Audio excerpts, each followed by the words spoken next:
Good afternoon. We are delighted that you're all here with us for what is the show, one of the shows of this weekend. This is not a pedagogical event. It's not a sales job. It's, we think, a carefully constructed show to give you a sense of something you better not forget, which is that going to a great university is fun. And if it isn't fun, you ought to think about what you're doing. So this is to give you a sense of what kinds of things the people who are here today, the faculty who are here, do with themselves. And we have, of course, an all-star cast. Our first presenter, actor, is the Amy Smith Barrelson Professor of Materials Science, Joanna Eisenberg, who is a contender, and there are some others with us today, for most involved, most overcommitted. I mean, you know all of this because you just got into Harvard. You know what that's like. Members of the faculty. She does amazing work. She is, and I won't leave you a list of all of her things to do, and she'll talk about whatever she wants to talk about.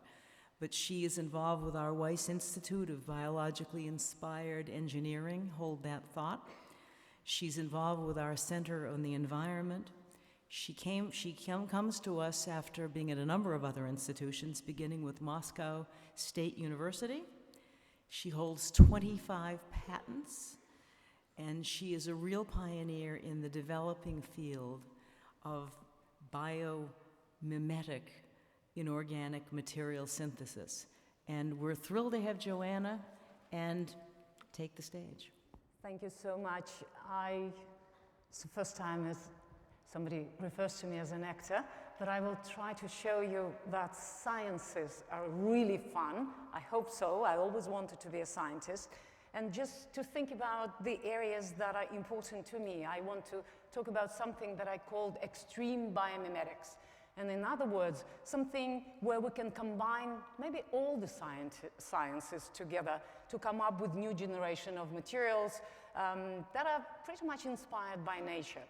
So if we were to think about new generation of environment and materials and devices, or maybe houses that may use technologies of the future, in particular, and this list can be extremely long, and you can put things on this list, that they can adapt to their environment, if they can harvest energy, if they can mechanically reconfigure, collect and deliver water, collect light, self-heal, change color, not that critical, but might be cute, self-clean and resist biofouling and whatnot. And especially the last one is here, just because finally the winter is over, is repel ice and moisture when needed. What I feel strongly that we as scientists, and specifically as material scientists, can learn from nature. So the approach that I feel extremely important and may help us a lot is to learn from nature and think about design and think about engineering and sciences and to build as organisms. So really by self-assembly, not by top-down manufacturing that we use, but really trying to do it in such a way that the materials become adaptive, responsive to environment. So many ways we can think about it. We can use biological molecules, we can use biology itself, or we can just use principles. And I'm really on the side of using principles of biology to new materials.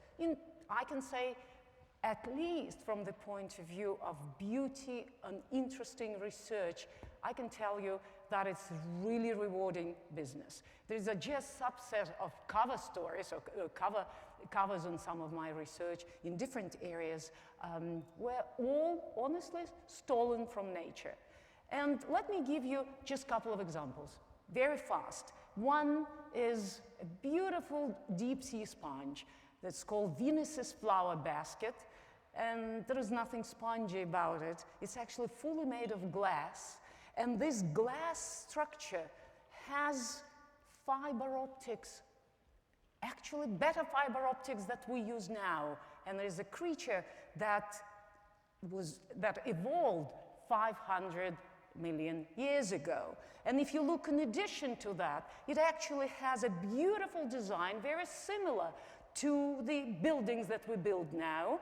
And yes, it looks like a house, it's made of glass, and in fact it is used as a house because inside that sponge there is always a pair of shrimp that use it as a house, live inside, and very happy because it's illuminated house of the deep, and they're protected from environment, from those who want to eat them through the sophisticated features of this design. So amazing story. Not only that it teaches us how to build and maybe improve fiber optical materials, or how to build strong glass materials that are generally bad, but in fact, I could tell you that I was trying to teach almost the entire class on mechanical engineering and civil engineering just based on the design features of that sponge. Because in fact, it uses almost everything we use these days in bridge constructions, building constructions, multiple beams that are of course stronger than single beam. And then if you look at every of these beams, this is fiber-reinforced material, just like we use fiber-reinforced cement. And then every fiber within this fiber-reinforced material is actually laminated structures, and we use laminated structures to build stronger materials. So, and this is sponge. It's a deep sea sponge, not very evolved organism that is capable of doing it. And now we're going further and further understanding the design principle. Just recently, actually 2 weeks ago, published a paper in PNAS trying to think about what is it that is responsible for such a huge strength of this material. So with that, I want to actually go to other problems. Let's say I want to put on this slide everything that bothers us, all kinds of sticky problems of our life, whether it's ice accumulation, not as critical today, but if I would give this talk 3 months ago, it would be much better. But if we talk about dirty windows, solar panels, marine fouling, graffiti, or medical devices, there's completely different phenomena, obviously different, but there is a common feature. And we, as material scientists, always try to think about common principle. And in this case, there is an accumulation of unwanted material on the surface. Different, but we don't want it. So what could we do to solve this problem? For some time, the idea was to use natural principle, such as sacred lotus leaf, that has the ability to clean itself. However, it doesn't work that well, because lotus leaf evolved the structure to deal with water, not with ice, not with dirt, not with oil or blood. So is there a better system? It's really interesting to look in the nature for solutions for unexpected problems. And here is another, also plant, but a different plant. It's a carnivorous plant that on a dry day, insects are running around happy, thinking that nothing bad can happen to them. But on a wet day or after the rain, they cannot stay put on the surface of this plant. As you could see, they're sliding into the digestive juices in the stomach of this carnivorous plant. And the plant doesn't have to do anything about it, not even as a Venus flytrap to trap its food. And if you look at these structures, it's not as simple as these ants are capable to attach to surface through these mechanical attachment parts. It's actually mostly because of the oil that is released from their feet to provide adhesion. So what does this organism do? It picks up water and creates a water-oil interface. And as you understand, liquids are very slippery. Everything slides. So the ants are hydroplaning. What we decided to do is really to steal this approach from nature. We are not using water. We are not using the same material as plant does, but we designed this material that is called slips, which are slippery, liquid-infused porous surfaces that solve so many problems in design of materials that repel everything. Just to give you a couple of examples, there are many more than one can give. Here is one where there's oil running on a slippery surface. Nothing remains on the surface. This is lotus-inspired surface in the middle. And I actually thought that it would be seen on the slides, but that my finger is seen on the slide, but it's not. And the bottom part is just smooth surface, and you could see how much better the material that is made based. That is a demonstration in the Capitol Hill. That's why there is noise there, where we show that it can be used to provide surfaces that do not form ice. So the left side shows ice formation. The right side is a slippery surface, no ice whatsoever. Let me just stop that sound. There is more interesting things even here. If we talk about algae and marine fouling, half of the surface is treated as slippery surface, no fouling on that surface, while you could see a lot of fouling on the other side.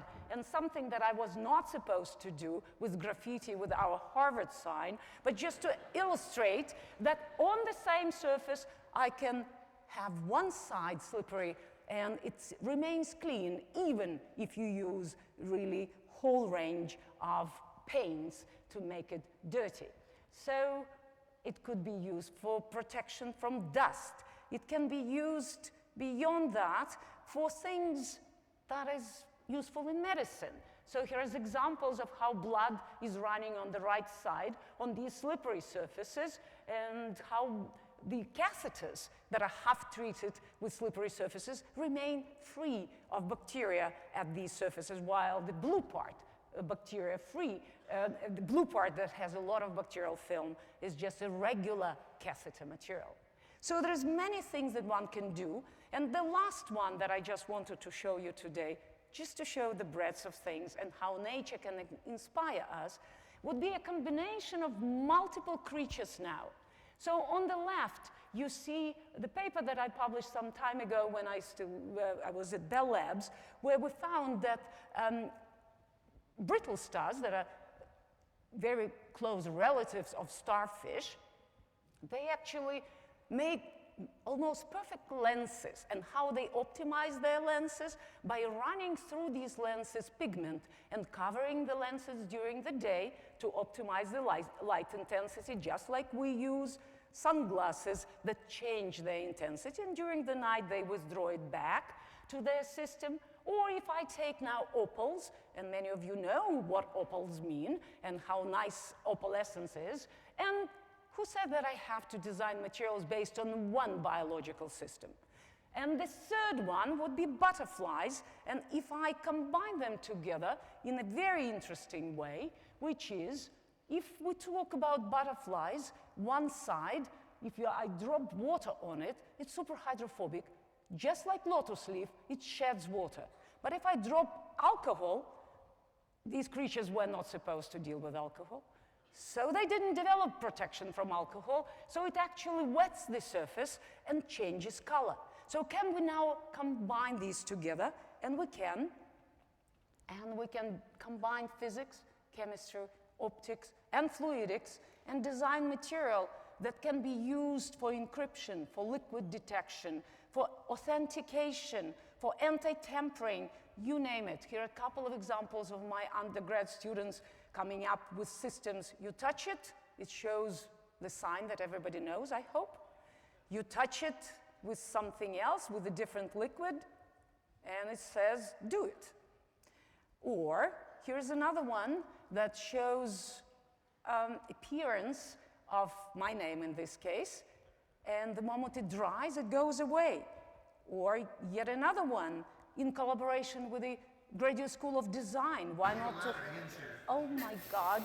Again, sorry for sound, but here's the bathroom tiles in demonstration that when you take the shower, they show a nice pattern, and the pattern is gone when the shower is dry.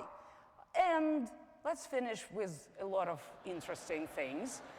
And this is actually, and you can visit my lab to see that beautiful chess set where you have no idea which piece this is unless you pour the right liquid inside.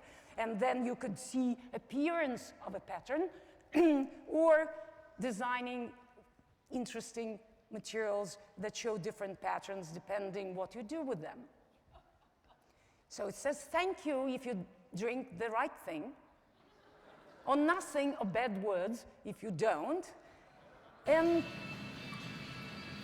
coming back to potential Harvard things, here is other examples, again, all done by my undergraduate students, where just letter appearing from nowhere when you use the right liquid, or you can use it for art, you can use it for sports, you can do it with different colors, and these would be encrypted messages that you can put together. So with that, I would like to finish. It's only a subset of things that one can do when biology and chemistry and engineering and design and many other things come together, and to think about science and art, and to finish with a couple of images of flowers that we grow. Each flower here is much smaller than human hair, but we can do that, maybe for fun, maybe not. But with that, the feeling of how much can be done in the university that has many different things coming together, many different parts of the university working together, and we may, at the end of the day, be able to design a new building, a new material that has all these properties that I mentioned, maybe beyond that. And just to finish with more fun, at least in my group, you are not welcome unless you can also work with words and come up with interesting way to hide your science or represent your science, where the word clearly tells you what it is all about, as for example, biooptics, which is biologically inspired optics, offering physical and technological insights in color and structure. So you have to be really interested in what you're doing, definitely enthusiastic about what you do, and then I hope you will feel that science in general here is amazing. But in particular, my take on that by inspired materials really can help you solve complex problems, and it is fun. See, what did I tell you? This is all about fun. Our second actor is Stephen Burt, Harvard class of '94, who is professor of English, lived in Adams House, for those of you who need to know those things. I did go to Yale for a perfectly good degree, doctorate, and he came up here from Washington, D.C. He's had a varied career at Harvard. Yes, he happens to teach. He's one of our legendarily great teachers. But he was, in preparation for all of that, editor of the Harvard Advocate, which is a publication that some of you will get to know, I hope, over time. He has a lot of academic interest. He's professor of English, I told you that, but his breadth is broader than that sounds. Among other things, he works in science fiction, studies it, talks about it, for all I know, writes it. He's interested in comic and graphic novels, and so on. The New York Times called him one of the most influential poetry critics of his generation. And he's just written a new book of poetry, relatively recent, named Belmont, named for a western suburb. And without further ado, though that's a bit of ado, I give you Stephen Burt. Thank you so much. It is an honor to be here and to welcome you to Harvard and to literary studies at Harvard. And we do a lot of things. I'm from the English department. We also have Complet and history and literature and all sorts of other things. And we study the arts that use words, all the arts that use words, including, increasingly, and this is where I thought I was going to go for our time today, graphic novels and comics. And let's see. I thought that I was going to show you some of the reasons that graphic novels and comics were such a big deal right now. We're coming to be, if not at the center, really at an important place in terms of the arts overall. I thought I was going to show you some of the reasons, and I'm not going to stay on this, so be with me. I thought I was going to show you some of the reasons why graphic novels and comics are so important right now and why they become so important. They are a lot cheaper to make and distribute than they ever have been, and a lot cheaper to make and distribute than films and televisions. Let me get here. They are more involving. They are more accessible. They're easier to involve yourself with, to see yourself in, literally to see yourself in. There are faces than a lot of older art forms that take more time to get used to. They can be short, they can be long. They have wonderful, noble histories as short, funny things in newspapers and as medium-length things about superpowered people solving problems in ways that couldn't be solved in real life. They have separate heritages that have come together: the comic strip, the superhero comic book, and more recently, the underground comic book, the taboo-breaking, semi-autobiographical thing. They're a way to combine interest in images and interest in words. They are something that really just now we have the tools to study, to write books about, and those are courses that are really blossoming here, and it's an art form we encourage you to make. But I realized as I was getting to this that as much as I wanted to show you the full range of literary studies here, of things you can study at Harvard that are art forms, it's kind of hard when you don't have a giant pencil and a lot of boards. 1, 2.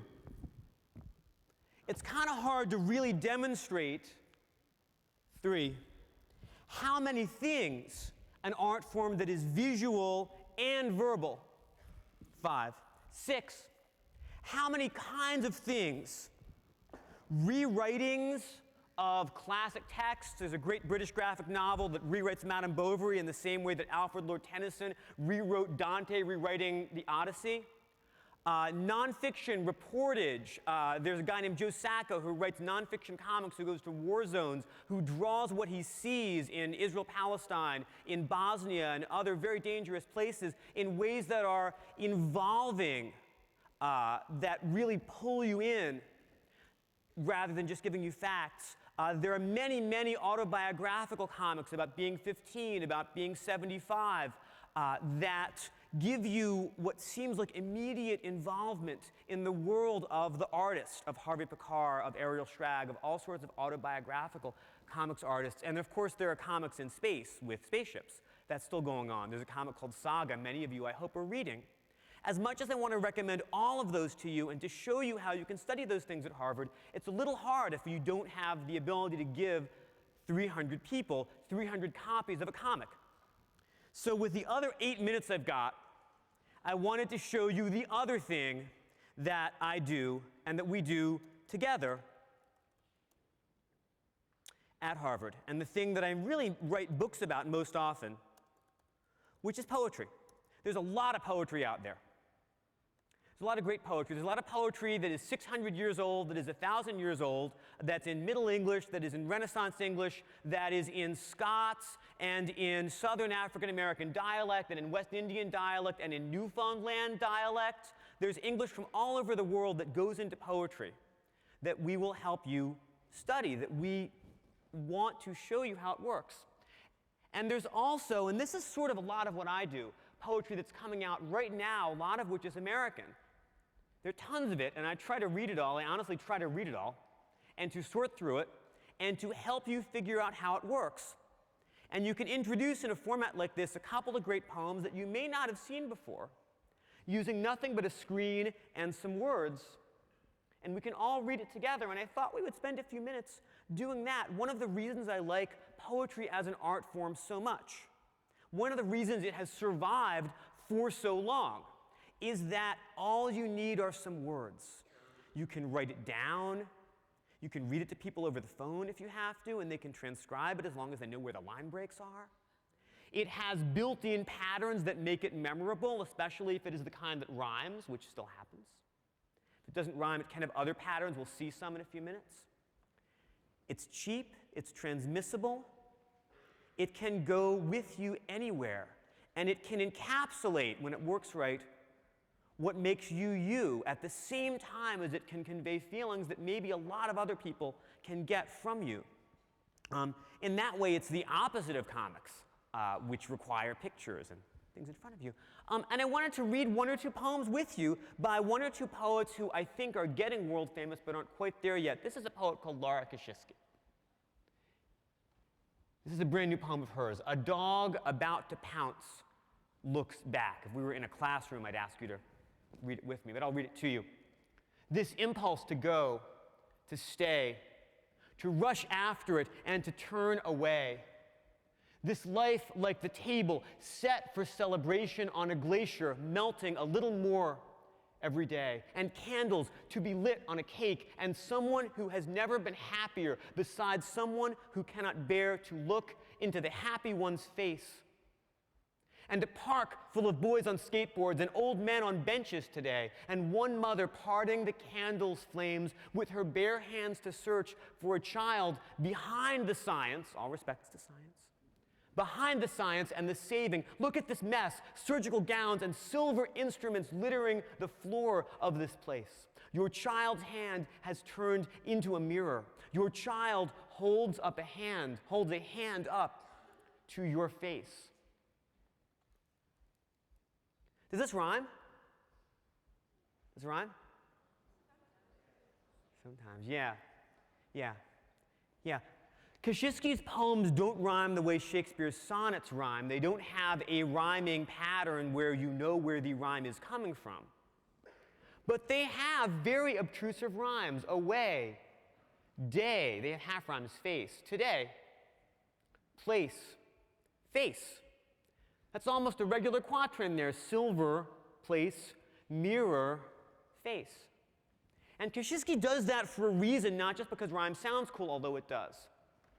She does that a lot because she wants to get into the language of her poems the way that life, real life, our life, proceeds at an uneven pace. The same thing happens to you over and over. You forget your keys. You forget to call someone back. An old friend emails you. The old friend says, "I'm dying." That has happened to a lot of us more than once, but we don't know when it's going to happen again. And that irregular pace gets into Kosciuszko's sentences. That's one of the things she's writing about. Another thing she's writing about, and poetry is really good at this, is mixed feelings. Right? There's no dog in the rest of this poem, but there's an impulse. An impulse that if you're a dog, you put into your head, into your body language.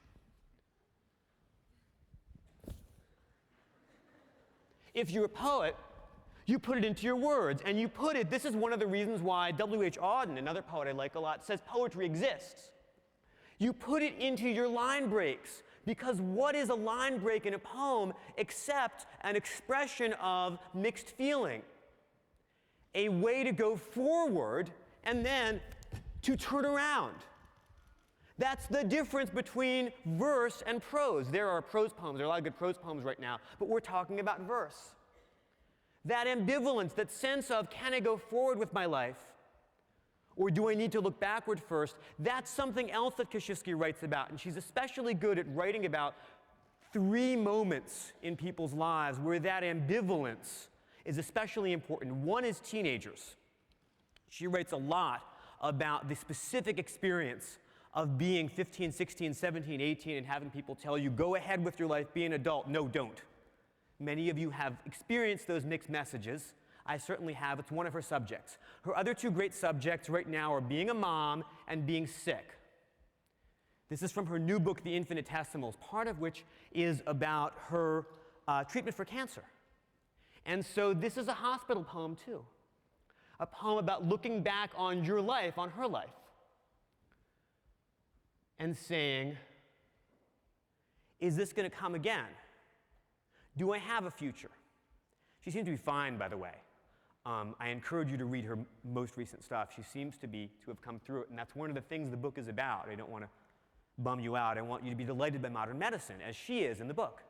But I also want you to see the way that those conflicting impulses to look back and to look forward, to be afraid of what's coming next, to look in the mirror and say,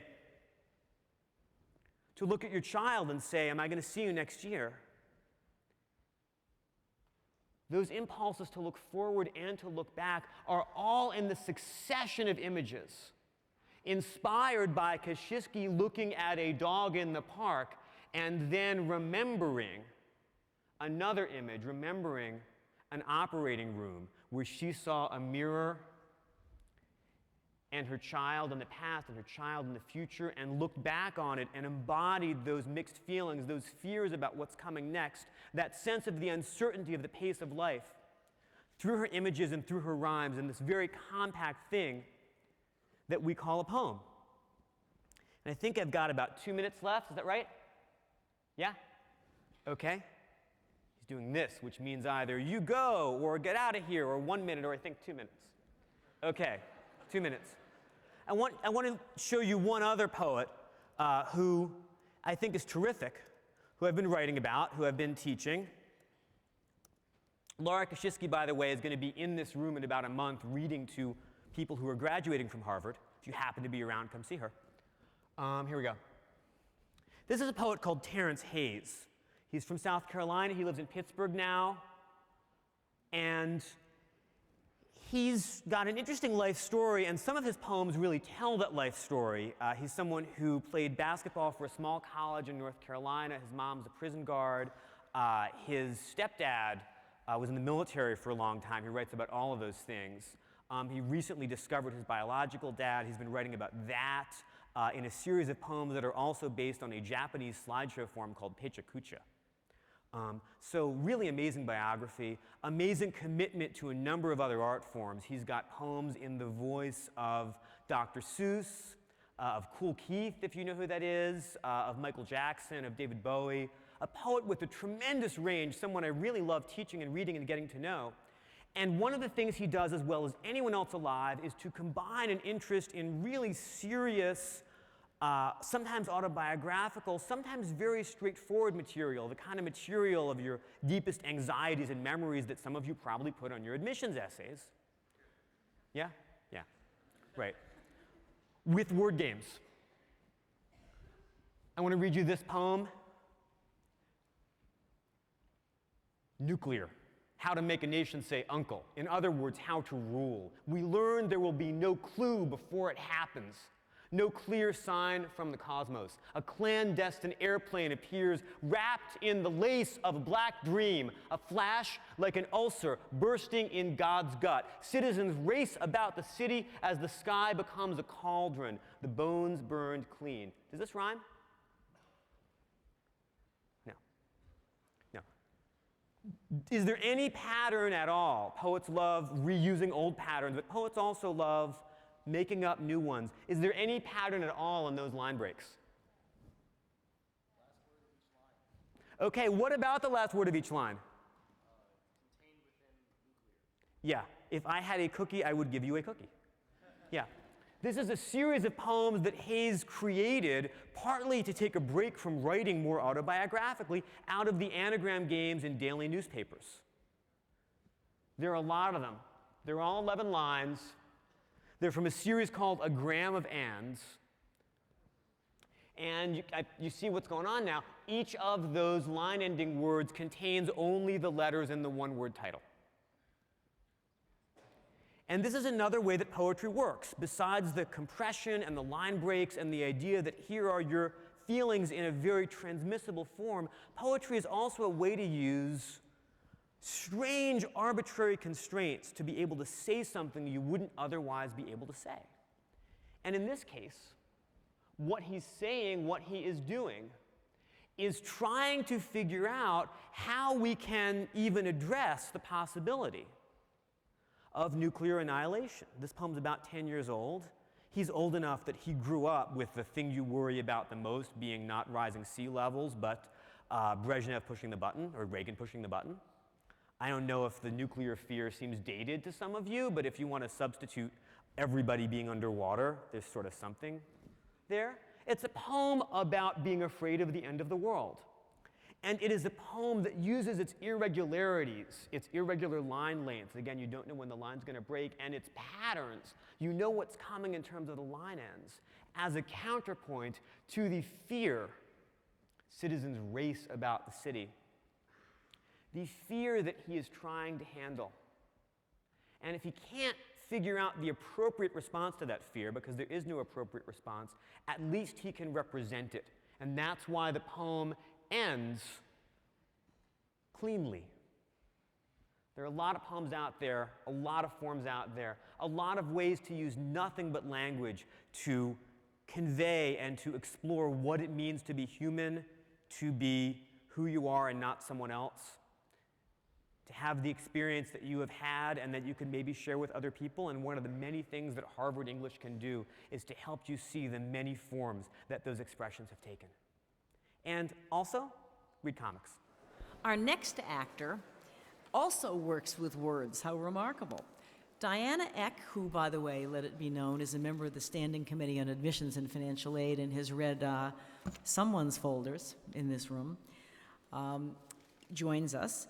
She is one of these people who carries a series of somewhat confusing and rather interesting words in her titles. I mean, as a group, they work together oddly. For example, she is Professor of Comparative Religion and Indian Studies.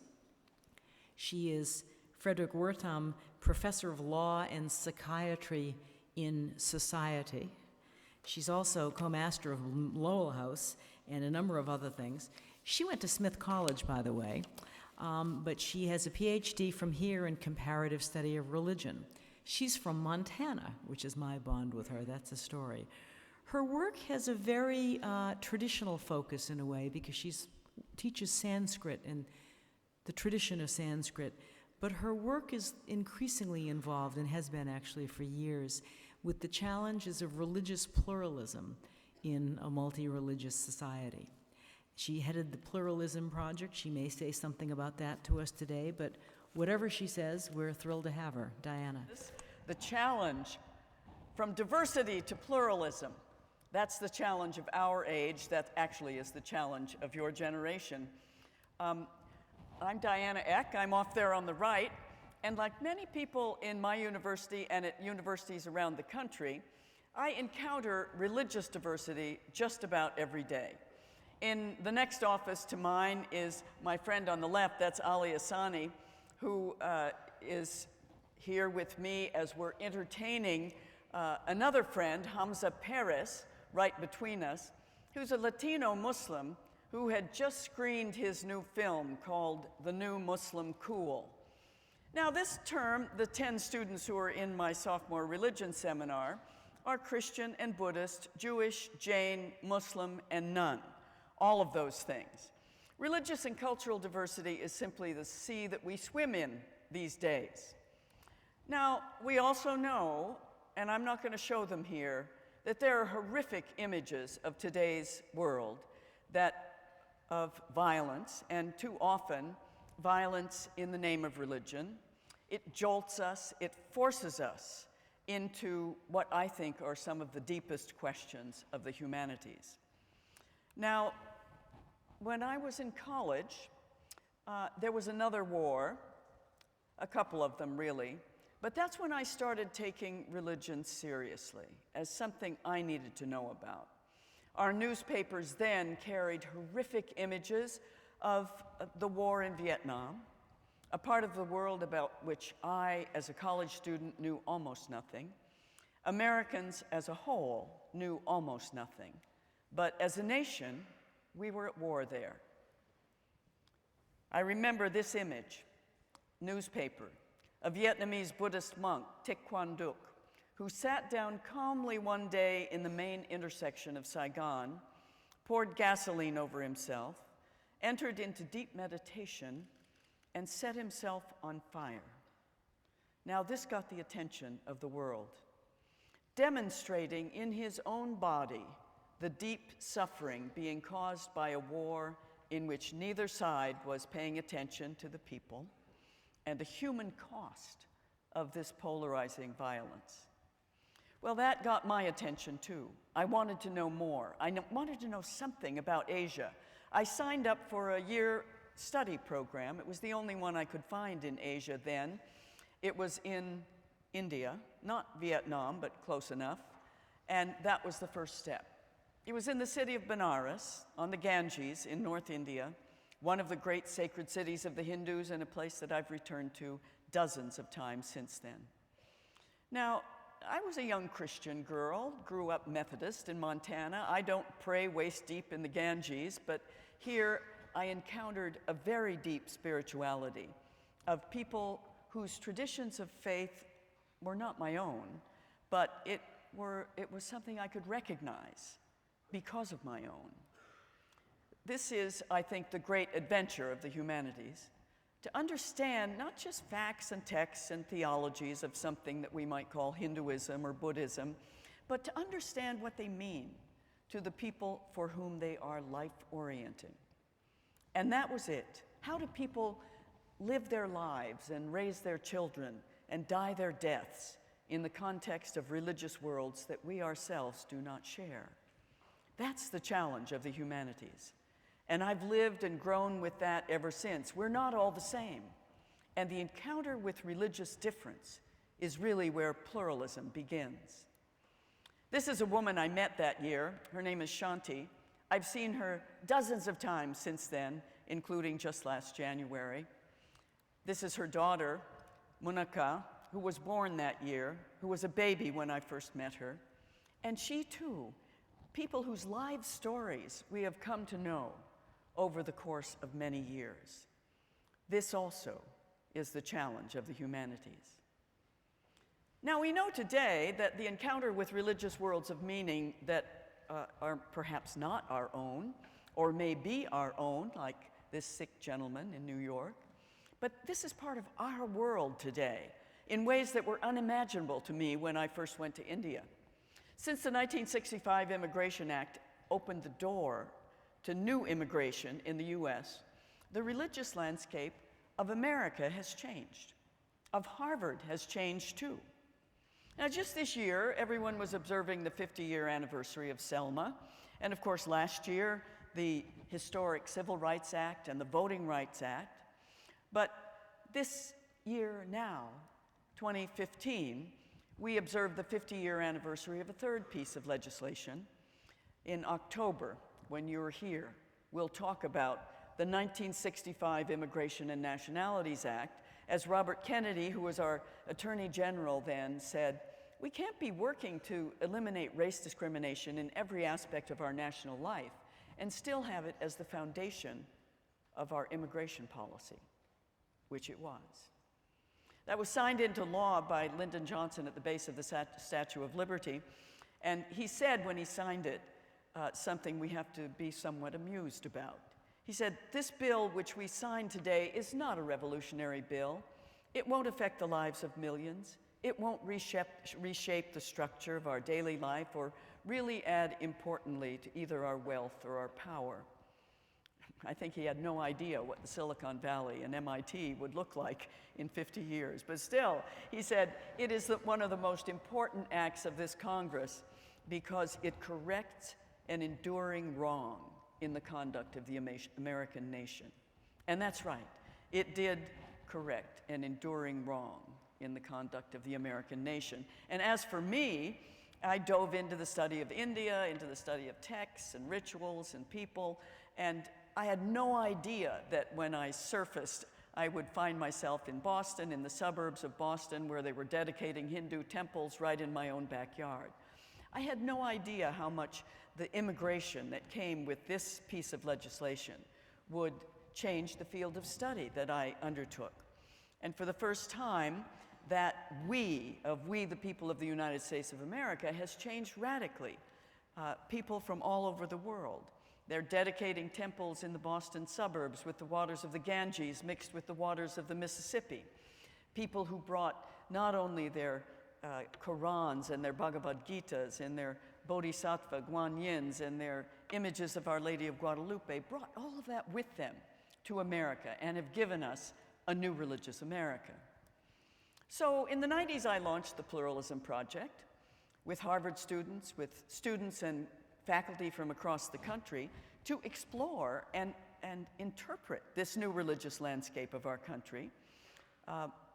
We had students all over Boston. We created a religious atlas of Boston, and we did that for cities and towns across the country. Here, one of our affiliates in Minnesota doing a study of the Hindu temple in Maple Grove outside Minneapolis. So we had three kinds of research questions. First, who's here in our cities and towns? We didn't really know.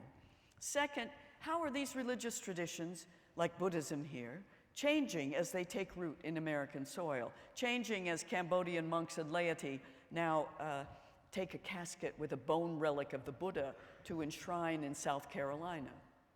And finally, how's America changing in the light of this new immigration as we graduate from college in mortarboards and hijabs? Those were our questions. They're still our questions. The demographic changes of America have been spectacular in the past 50 years. We think about identity, national, regional, colleges and universities, corporations and public spaces. Who are we anymore? How do we deal with our differences? For religious difference, cultural difference is increasingly part of our lives in multi-religious societies. In his first inaugural address, President Obama spoke of America as a patchwork people, a nation, he said, of Christians and Muslims, Jews and Hindus, non-believers, shaped by every language on earth and drawn from every end of this earth. But it's also a challenge, a real challenge, an ongoing challenge for us. We don't want to erase our differences. We don't want to insist that everyone look alike, but in and through differences to create a vibrant society. And that's what pluralism really is about. Not the erasure of difference, not the laissez-faire acceptance of difference, but the challenge of difference. And those people who dedicated themselves to shaping our Bill of Rights and talked about the free exercise and the non-establishment of religion probably didn't imagine the religious diversity of America as we have it today, but they've given us 16 simple words in that First Amendment to the Constitution that have shaped the way we've dealt with religious difference ever since. And so we are Hindus who have built landmark temples in Pittsburgh, temples in Calabasas, California, and in dozens and dozens and dozens of other cities in the US. Gujarati Hindus, now Americans, who have built landmark temples in London and Atlanta and Houston. And the neighbors of other faiths that we have are not imaginary people on the other side of the world, but people across the street in our own town, our family, our class at Harvard. And speaking of Harvard, where the Holy Springtime Festival is observed by Harvard Hindu students and their friends by the hundreds, literally, as it was. They had to postpone the Springtime Festival this year because it was winter most of the time when Holi came. But it just took place a week ago in the Mac Quad. And it is one of Harvard's great yearly events now, as is the show that South Asian students put on, the annual blockbuster cultural program called Gungaru, showcasing the dance and music and drama of their parents, sometimes homelands, often mixed with humor and fusion in their own drum beats and dance traditions. And we Americans are also Buddhist. Many cultures who have become part of America's multicultural mix here in a small Vietnamese temple in Seattle, for example, or a Cambodian Buddhist community here. This one is in Lynn, but it could be in any number of the northern suburbs of Boston. Or Chinese immigrants who have created temples in Quincy, the birthplace of John Quincy Adams, just a stone's throw away, and gathering on the weekend from all the suburban areas of Boston for worship at the Thousand Buddha Temple. And just last fall, the Thai Buddhists created the largest Thai temple outside Thailand in the whole wide world, right here in Raynham, just a few miles south of Boston. But at Harvard as well, you might find yourself in a class with a Buddhist monk right here, or with a Buddhist nun trying to negotiate the snows of Cambridge, or with other students who meditate weekly in the Adams Upper Common Room. And then the Muslim tradition. Muslims have broken ground for new mosques and Islamic centers all across the country. This one right out in Sharon, not so far away on an old horse farm, now an Islamic center, a school, and here a rabbi, an Orthodox archbishop, etc., all turning a shovel of dirt for that new Islamic center. And of course, you've seen some of the others on a cornfield outside Toledo, or in the suburbs of Cleveland, or perhaps in Jacksonville, Florida, or in 1,000 other places in New York, like this one, the corner of 96th and 3rd, the largest of dozens and dozens of Islamic centers and storefront prayer rooms throughout the boroughs of the city. And here in Boston, we lived through the creation of our first big landmark Islamic center down in Roxbury Crossing, where Salma Kazmi here, their community relations person, led civic leaders, anyone who had questions, through the building process week after week as the mosque went up, and there it is. We watched that mosque rise from the ground up, a brick mosque with its own sort of Boston feel to it, and Boston's then Mayor Menino involved in the dedication of that mosque. And inside, in case you want to visit down in Roxbury Crossing, there's the Common Word Cafe where you can have a cup of coffee. Here at Harvard, of course, Lowell Lecture Hall is set up for Friday Jummah prayers virtually every week, crowded. The daily prayer space is in the basement of Cannaday. And you might study with Usman Khan, who teaches courses on Islam in Africa, or perhaps with Layla Ahmed, who teaches women's studies in Islam. You might go with roommates and blockmates, a Muslim roommate perhaps, to an event discussing the legacy of Malcolm X. This is the kind of university that you would come to, a university that is teeming with the cultural and religious difference of our culture. And of course, the landmarks in America's history are many. Here's Keith Ellison, the first Muslim elected congressman from the state of Minnesota, taking his oath of office on a copy of the Quran that was owned by Thomas Jefferson. And Tulsi Gabbard from Hawaii, taking her oath of office on the copy of the Bhagavad Gita she carried with her as an officer in the armed services in Iraq.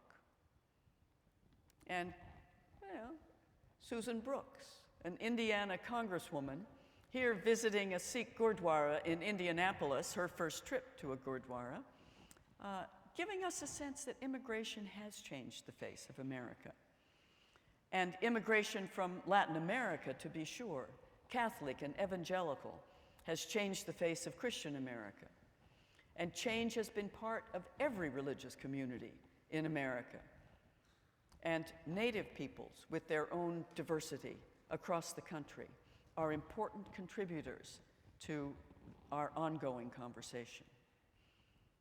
All over the world, people encounter the realities of religious difference. Muslims encounter Black evangelical traditions, for example. And non-Sikh Americans encounter the realities of a complex headgear in a tie the turban day. Now, let's be honest, many of us in this American we aren't too fond of religion at all, and that may include many of you in this incoming class. Nonetheless, I'd like to say that all of us inevitably are involved in the work of pluralism, learning to live with religious difference, learning to live with people whose backgrounds and deepest traditions they may not understand. Even atheists, for example, have to live in a world, the world that we create, the world of religious and cultural difference. And worldviews collide, chasms open, walls are deliberately built, and all of us need to know more about the religious energies of our world than most of us do. No mosques, no minarets, as this sign indicates? Well, okay, but fear is surely no foundation for the age of pluralism that we live in. So what is pluralism? I say a few things about it. First, that it's not diversity alone. Diversity is just a word. Diversity is just a fact. But the energetic engagement with diversity. Second, that pluralism isn't just tolerance, because tolerance is in some ways too thin a foundation for the kind of world we live in today. But the active seeking of understanding across lines of difference. And there are so many opportunities for that at Harvard, whether it's in roommate groups, whether it's in classes, whether it's over lunches. Finally, pluralism isn't just relativism, not a kind of sort of world in which all cats are gray and all the same. No, pluralism really begins with difference and with the encounter of commitments. You don't have to leave your commitments at the door to encounter people of different commitments. And finally, that pluralism is based on dialogue. It's based on that kind of language of give and take and listening and speaking that is absolutely essential, essential to friendship and essential to relationship. So in our research, the Pluralism Project studies the changing landscape of America. We still have dozens of students who volunteer to spend their summer as interns for us all across the country. But the work of pluralism isn't just the work of the Pluralism Project, it's your work, it's our work. It's the work of places all over the country where the future home of a Methodist church and the future home of a masjid are side by side. And that's what our world looks like. That's what it will look like from now on. And so I invite you to that challenge of moving from the sheer fact of diversity to the engagement of difference in a world of pluralism. Thank you very much. I now get to introduce Eric Nelson, a member of the class of 1999 in the last century. He's the Robert Barron Professor of Government. He was a history concentrator here, and he was a member of Adams House. That's not the only theme of the day, but it's a bit of one. After Harvard, he went off to the University of Cambridge and was a Marshall Scholar. His research focuses on political thought in early modern Europe. He did a lot of stuff, I think, when he was a student. I think he must have been a very intense and learning and learned student. But he did other things, too. He was a member of the undergraduate council. I remember when he was. And he was an editor of in our own journalism school, the Harvard Crimson. He's from New York, by the way. His most recent book, which is awaiting my reading now that I've read all the folders I'll have to read for the freshman class, is The Royalist Revolution, Monarchy in the American Founding. That doesn't sound, it does sound like a revolutionary title, but it's an intellectually revolutionary book, as I am told and have read reviews. And he may talk with us about that, or he may just talk with us about Harvard or anything else. Eric. Hi, well, yes, actually, David Malin, who's going to be speaking to you next, and I were both members of the class of 99, and we each had the same terrified moment this morning when we realized that it was 20 years ago exactly we were sitting in your chairs. And this is terrifying, I think, for all of us, for the two of us, because you all weren't born at that moment. So it follows that we are officially old. Terrifying for you, because apparently you're all in grave danger of becoming Harvard faculty members. So really, I'm going to talk very briefly about a question and a suggestion about how we might go about answering it.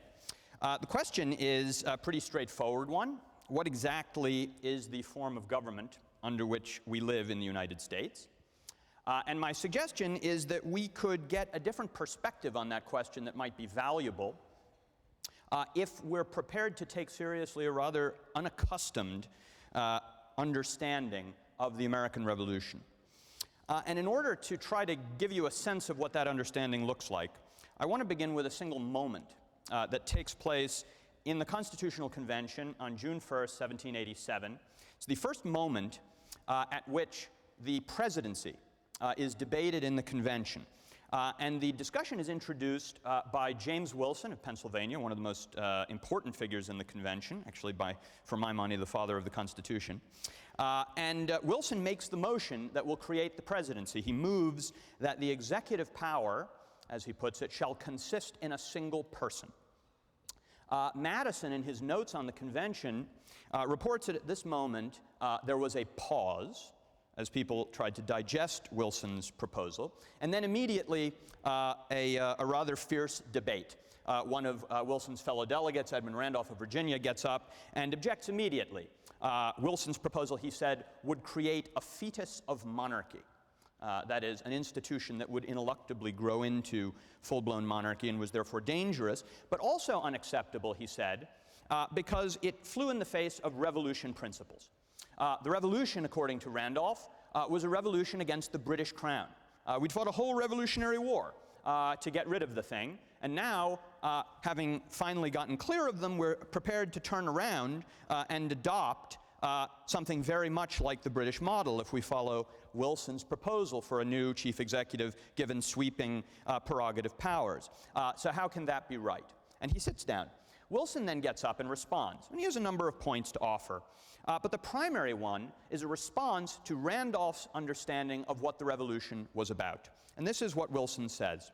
The people of America did not oppose the British king, but the Parliament. The opposition was not against a unity, but a corrupt multitude. So on Wilson's account, which he goes on to flesh out in great detail, it's just a mistake to think that the revolution was anti-monarchical. Quite the contrary. The revolution, rightly understood, was a rebellion in favor of royal power. The Patriots were proposing to augment and strengthen the prerogatives of the crown so that it could defend them against the tyrannical behavior of a foreign legislature, namely the British Parliament. So for Wilson, it follows that if you're interested in continuing and abiding by and then applying revolutionary principles, you should want exactly the sort of chief executive that he was proposing, because that, after all, had been what the revolution was about. So this is Wilson's account, and the question is it true? I think the answer is quite substantially true. And in order to see why, we have to get ourselves back into the specific predicament in which British Americans found themselves in the early 1760s and 1770s. This is in the wake of the Great British Victory in the French and Indian War, what everywhere else in the universe calls the 7 Years' War. And having won the war, Britain now had bills to pay. And Parliament set about raising money, first of all, by enforcing in a sort of newly vigorous way a set of existing duties on trade, but also famously by levying a direct tax in America through the Stamp Act. British Americans opposed these measures, but they couldn't quite figure out initially what it was precisely they objected to. They began trying to argue that Parliament had some jurisdiction over America, but not the relevant kind. And they're sort of fits and starts as they're engaged in this fierce pamphlet debate, one of the major participants in which is James Otis, who's standing right there. And at the end, they realize that what they actually have to say in the debate is something rather different. And so their final position, which is adopted by every colonial legislature and eventually by the Continental Congress itself, is that actually Parliament has no jurisdiction whatsoever over British America. Well, how can you think that? Because they also wanted to say we're subjects of the British Empire. So how can you be subjects of the British Empire who are exempt from the jurisdiction of the Supreme Legislature of the British Empire? The answer to the question was to say we're simply connected through the person of the king. The king just happens to be king of several distinct dominions. He's king of Great Britain and governs it in accordance and in conjunction with the British Parliament, but he's also Prince Elector of Hanover, because remember these are Germans. He's also king of Virginia, he's king of Massachusetts, he's king of New York, and so on. And it is the king himself, separate from his British ministers, who must stand at the center of this union, wielding his prerogatives to impose harmony. This was a vision of monarchy and empire that was unthinkable in Britain itself. In the late 18th century, because the British had fought two revolutions in the 17th century to abolish the independent prerogatives of the crown and to subject their kings to Parliament. The crown still had legal powers that were quite sweeping, but these were wielded in almost all cases not by the king himself, but rather by his ministers, who had to maintain the support of a parliamentary majority.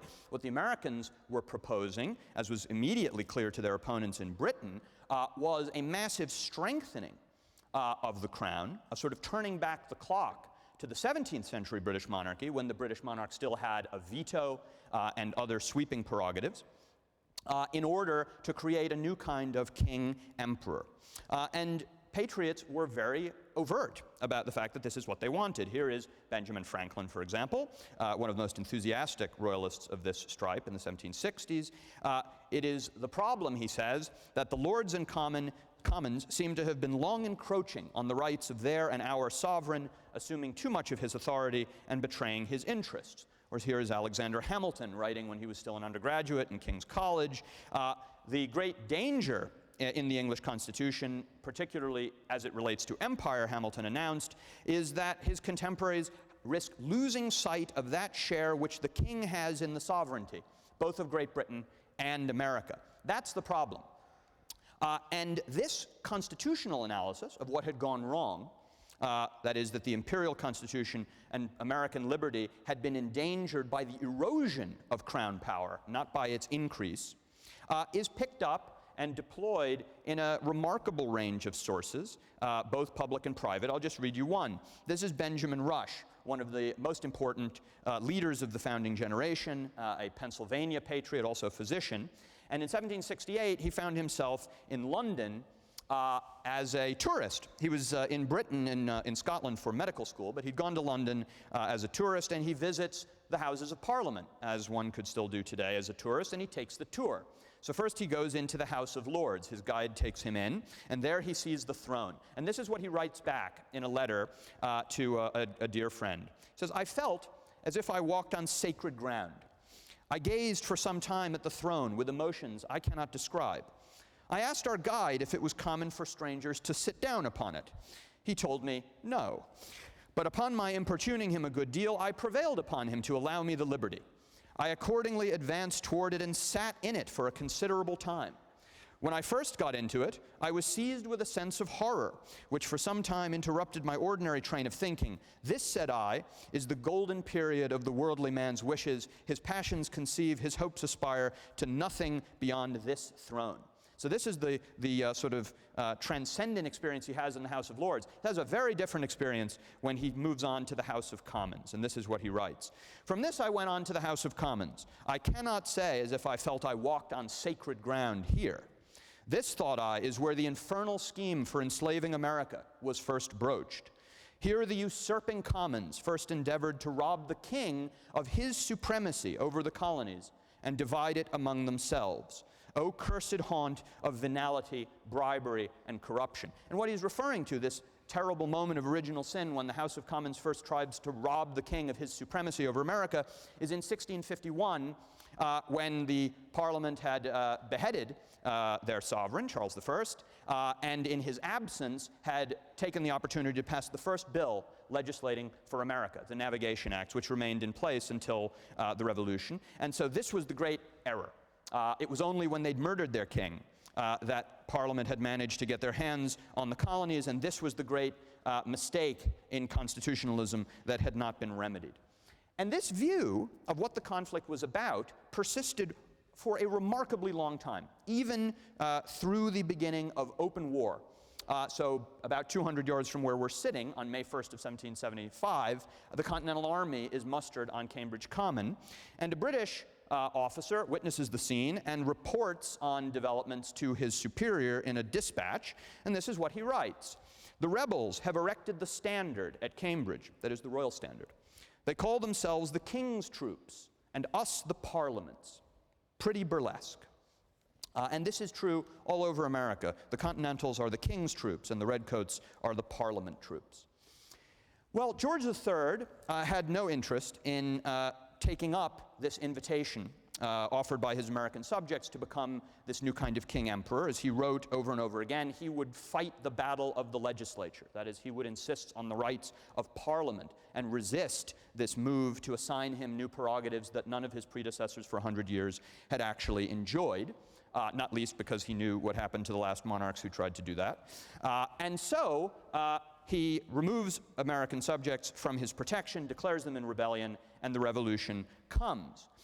The remarkable thing is that even after kingship in America is abolished and America moves toward independence, these figures who defend this very prerogativist 17th century understanding of monarchy and its proper role in a constitution, the sorts of prerogative powers that a monarch should have, in essence never change their minds. And they go on to become the major advocates for executive power through the 1770s into the 1780s, and eventually the architects of the presidency. And this was a point that they made early and often. Not only Wilson, but here is Abigail Adams writing about her husband John to her son John Quincy. This is just before the Constitutional Convention in 1787. She writes a letter saying that before this reaches you, Mr. Adams's book will have arrived, and that is his defense of the constitutions of governments of the United States, which was massively influential in the Constitutional Convention. I should like to know its reception, she says. I tell him they will think in America that he is for setting up a king. He says no, but he is for giving to the governors of each state the same authority which the British king has under the true British Constitution, balancing his power by the two other branches. That is, the powers that the king had under the proper form of the British Constitution, not the late 18th century parliamentary monarch, but the 17th century independent prerogativist monarch armed with his veto and other powers. And Adams viewed the results in Philadelphia with great satisfaction for this reason. In 1789, he observes to a fellow delegate, Roger Sherman, "Let us now consider what our Constitution is, and see whether any other name can with propriety be given it than that of a monarchical republic, or if you will, a limited monarchy." Now, the point is captured in a really interesting way by these two famous portraits. On the one hand, the ceremonial of kingship, the majesty, the reverence, the bowing, was, for the most part, no longer really thinkable in American political culture after the Revolution. The rupture with Britain had done far too much work for that, although not all of the work. You'll notice here that these two portraits, Gilbert Stuart's famous portrait of Washington, Allan Ramsay's coronation portrait of George III, the most obvious thing is the difference. George in his royal robes, Washington in his simple black velvet suit.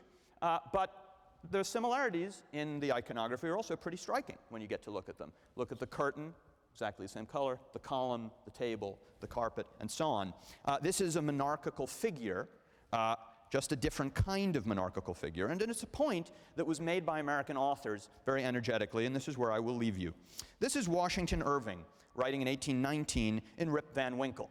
And the story is probably known to you. Rip goes to sleep before the Revolution and wakes up years later after it, and walks back into his town where he is very disoriented.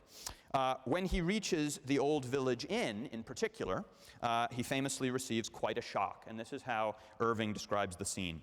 Instead of the great tree that used to shelter the quiet little Dutch inn of yore, there now was reared a tall naked pole with something on the top that looked like a red nightcap, and from it was fluttering a flag on which was a singular assemblage of stars and stripes. All this was strange and incomprehensible. He recognized on the sign, however, the ruby face of King George, under which he had smoked so many a peaceful pipe. But even this was singularly metamorphosed.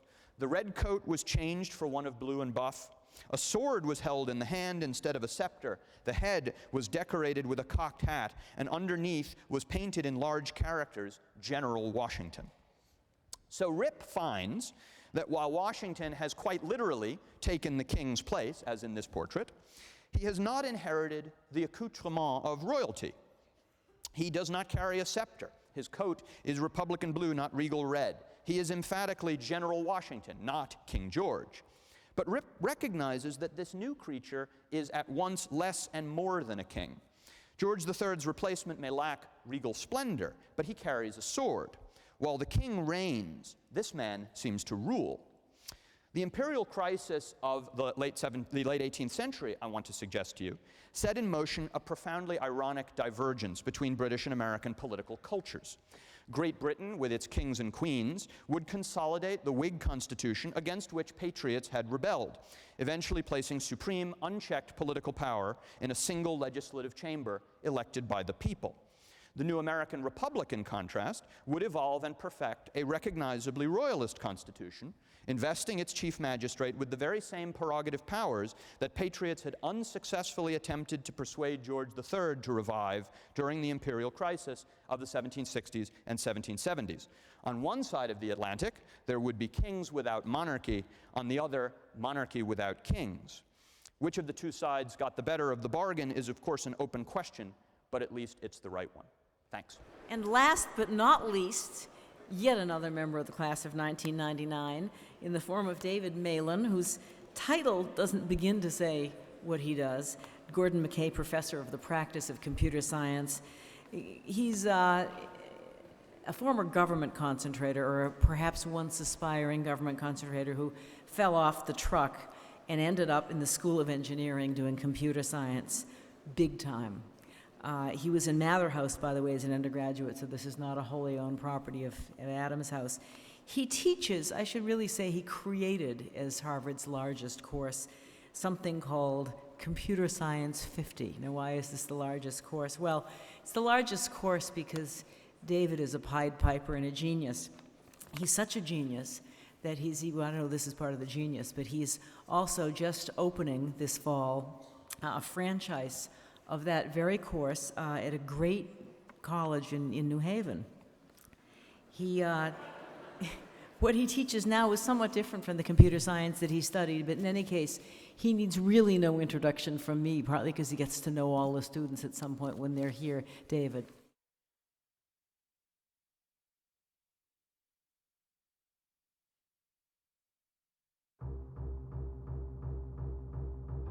This is CS50, Harvard University's Introduction to the Intellectual Enterprises of Computer Science and the Art of Programming.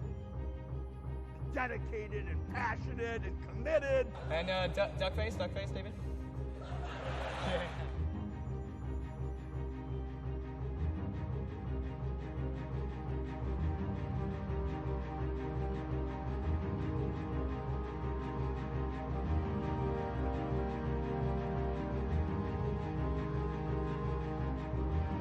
This is Chang at the Hackathon. I'm here today with about 4,000 students, and we're going to find out what they're up to, working on their final projects. At this point in the night, we're starting to hit the coffee pretty hard. Please choose quickly. There's a long line of people. We are here at the 20th consecutive hour of the CS50 Hackathon. Why do you laugh?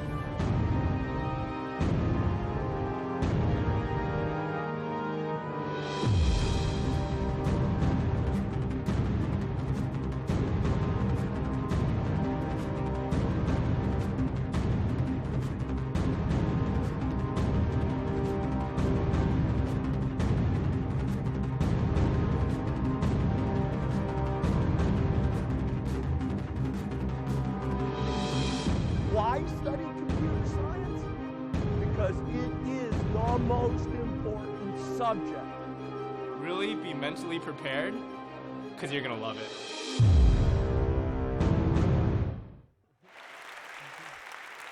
Thank you.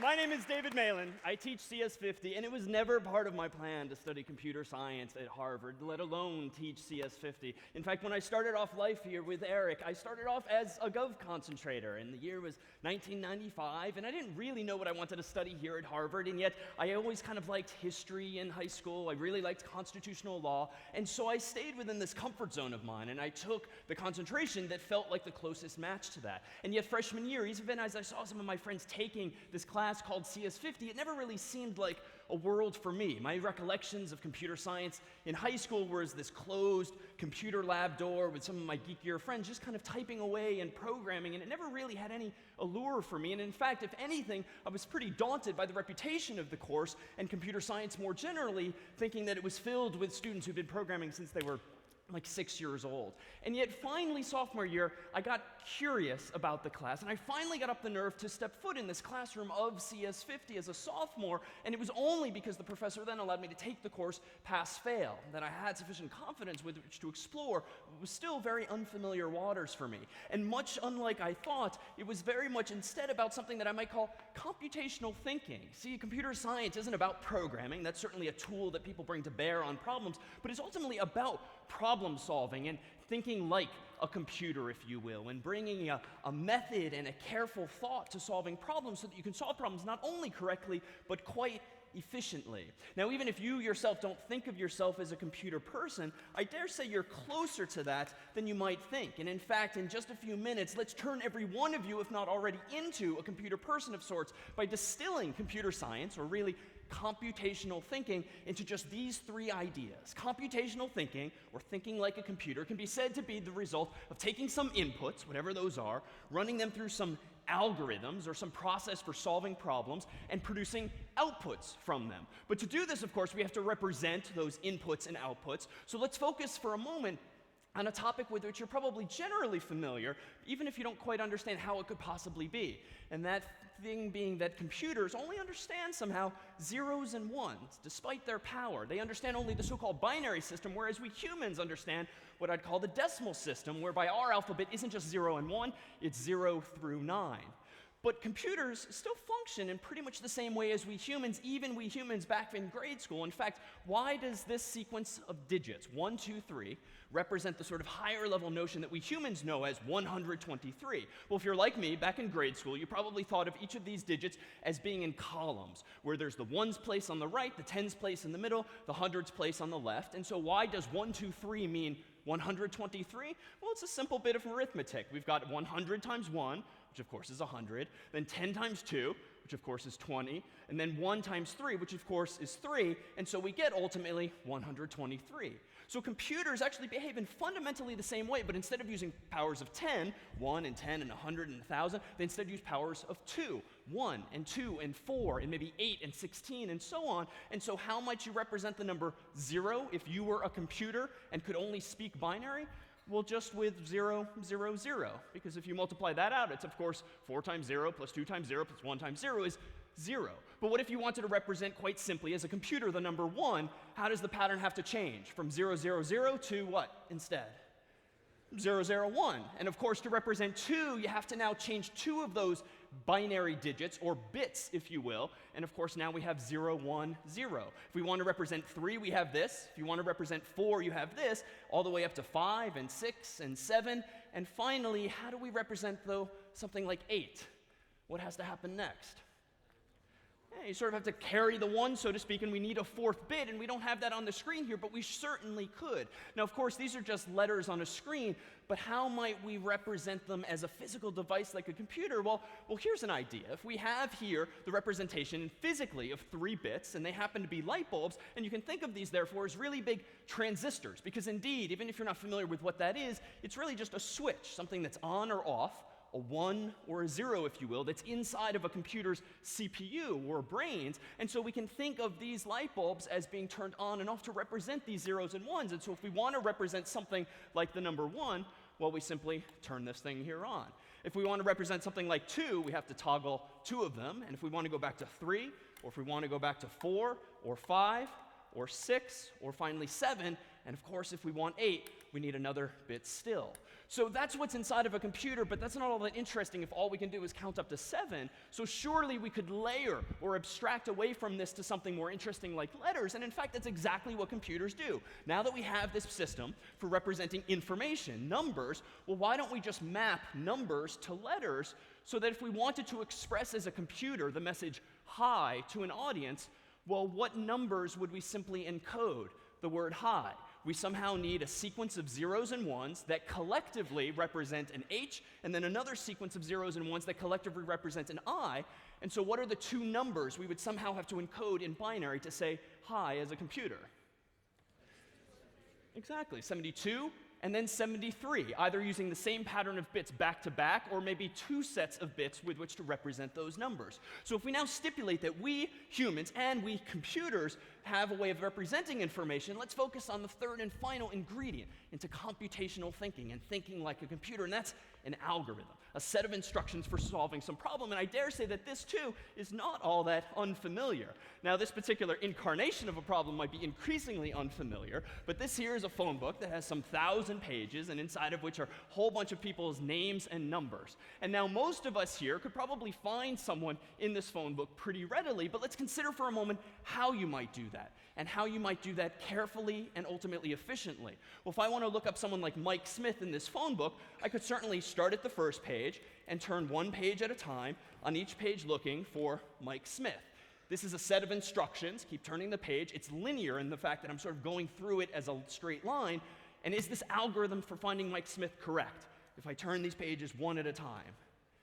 Yeah, it's correct, because if Mike Smith is in here, I'll eventually find him, if a bit slowly. And in fact, we might depict the efficiency of that algorithm with a line like this. If my x or horizontal axis here is the size of the problem, the number of pages in the phone book, and the y or vertical axis is the amount of time to solve a problem, like finding Mike Smith, there's this linear relationship whereby if the phone company increases the number of pages next year by 1, I might have to take one more page flip or moment of time to find someone like Mike Smith.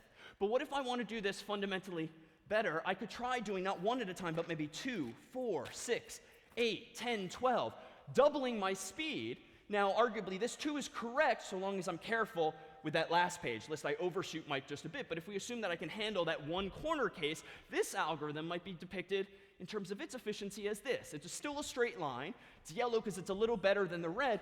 But if we have some specific number of pages, like 1,000 in the phone book, this second algorithm might take that much time to solve. And of course, the first algorithm, counting by 1s and not by 2s, might take twice as long instead. So if we have n pages, it might take n steps, and over 2 steps instead if we go by 2.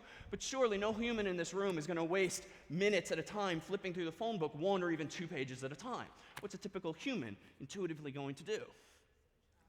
You go roughly to the middle, right? So you go roughly to the middle, and your intuition says that, all right, if I'm now in the M section, roughly halfway through the alphabet, I know surely that Mike is not to the left of this problem anymore, and so both figuratively and literally, we can tear the problem in half, throw half of the problem away, thereby leaving me with fundamentally the same problem, but one that's half as big. And so what's, again, your intuition for finding Mike next? Roughly half here, and I see, damn, I've overshot it by a little bit. I'm in the T section, but again, I can tear the problem in half, leaving myself now with a problem that's a quarter of the size. And if I continue this process again and again and again, hopefully I'll ultimately be left with just 1 page. Now, is this algorithm also correct? Yeah, because if Mike Smith is in the phone book, I'll eventually find him. It's not a particularly reusable algorithm, but if Mike is in there, we'll find him. And we might depict now the efficiency of this algorithm as a fundamentally different shape. The fancy way of saying that would be a logarithmic shape, but the key here is that what's powerful about that algorithm, which I dare say is intuitively accessible to all of us already, is that if the phone book company doesn't just add 1 page next year, but like doubles the number of pages in the phone book, no big deal. That's 1 additional tear or 1 additional step, and I can consume a problem that's twice as large. Now, extrapolate that efficiency to something like a massive database of web pages or medical records or anything else that's germane to problems today, and you can appreciate perhaps just the applicability of the efficiency of algorithms. And indeed, that's what computer science is ultimately mostly about. It's about solving problems and bringing these tools and techniques to bear to completely different fields. In fact, within computer science, we even say that CS tends not to have its own exclusive domain, but rather its importance stems from its applicability to these other fields, whether those fields are the arts or business or engineering, humanities, law, medicine, sciences, applied sciences, social sciences, and indeed, per the video you saw a moment ago, the students who fill the room at this so-called CS50 fair at the end of the semester are primarily not computer science concentrators, but students from every concentration at Harvard. In fact, among the audience this past year was Erica in psychology and Shori in neurobiology, whose final project in CS50 was a website via which their classmates could solicit a hand with certain tasks from other students. Here was Emily in molecular and cellular biology, and Angela, who did a web app for making a do-it-yourself food recipes based on what was actually being served in the D hall. Here was Jennifer in applied math, and Kevin, whose project analyzed the properties of natural human language to make them more efficient for both humans and machines to learn. And then here is Andy, or at least his hand, hovering over his computer because his final project, he being from biomedical engineering, was a motion-controlled virtual keyboard, so that when Andy hovered his hand over his Mac there, it actually played notes on a virtual screen. And therefore, no matter the background that students have in this class, they ultimately all get to say that I took CS50. And in fact, if you'd like to meet some of those very students, do join us at CS50's table at the Extracurricular Activities Fair right after this up at the Quad in the so-called SOC anytime before 5:30 p.m. today. But first, and finally, the world's premiere of a music video, the intersection of computer science and music, if you will, that tells the tale of a former CS50 student turned teaching fellow on her way to CS50 for the very first time in this very same theater. This is Feeling Good, featuring CS50's own Zamaila Chan and our friends, the Harvard Radcliffe Veritones. Birds flying high, you know how I feel. Sun in the sky, you know how I feel. Breeze drifting on by, you know how I feel. It's a new dawn, it's a new day, it's a new life for me. And I'm feeling good. I'm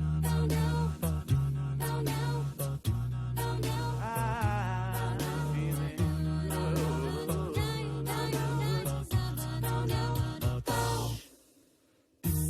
Fish in the sea, you know how I feel. River running free, you know how I feel. Blossom on a tree, you know how I feel. It's a new dawn, it's a new day, it's a new life for me. And I'm feeling good.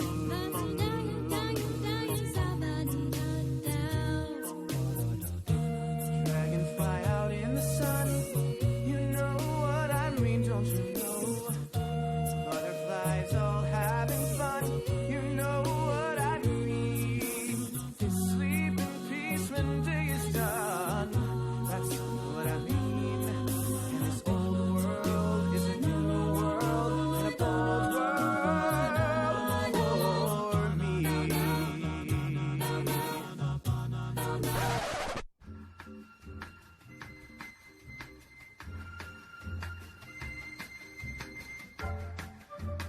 Oh, for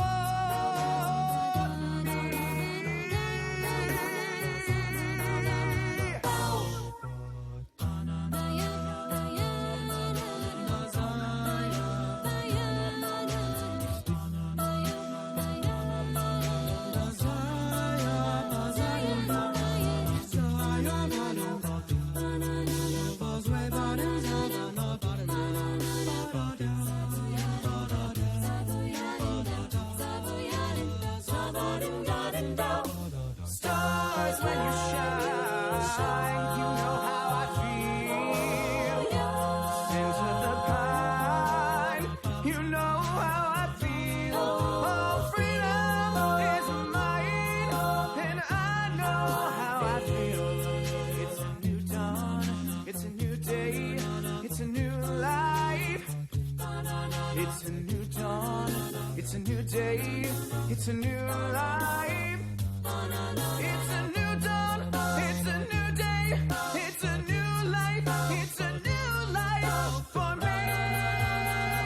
And I'm feeling good. I'm feeling good. I feel so good. I feel so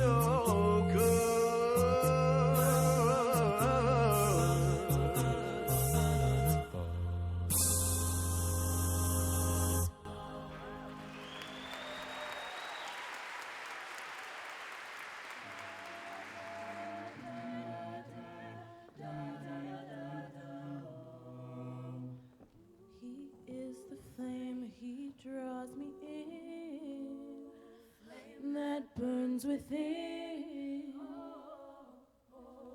It's a pain so sweet. Oh, the fix, the grace, right now he needs.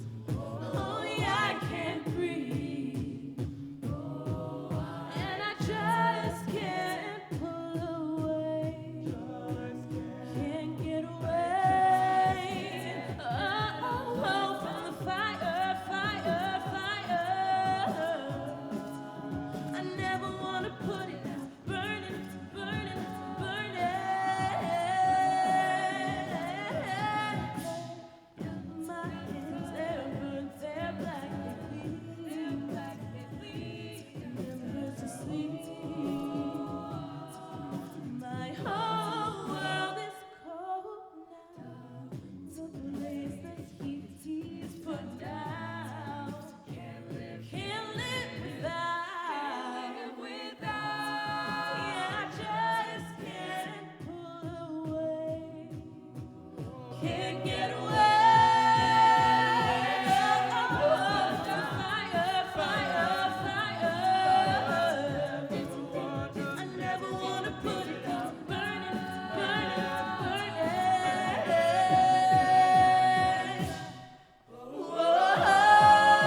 fire, I never want to put it out.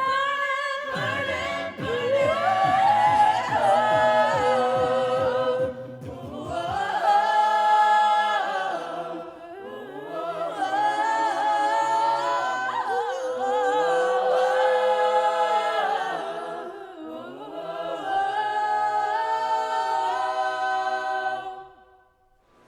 As you might have guessed, that's all, folks. That is to say, that's all for Visitas Thinks Big today. But we wish you a great rest of the day and hope that you will now take David Malin's advice and go up to the Student Activities Fair. That way, people will give you directions. Have a terrific evening and a great morning.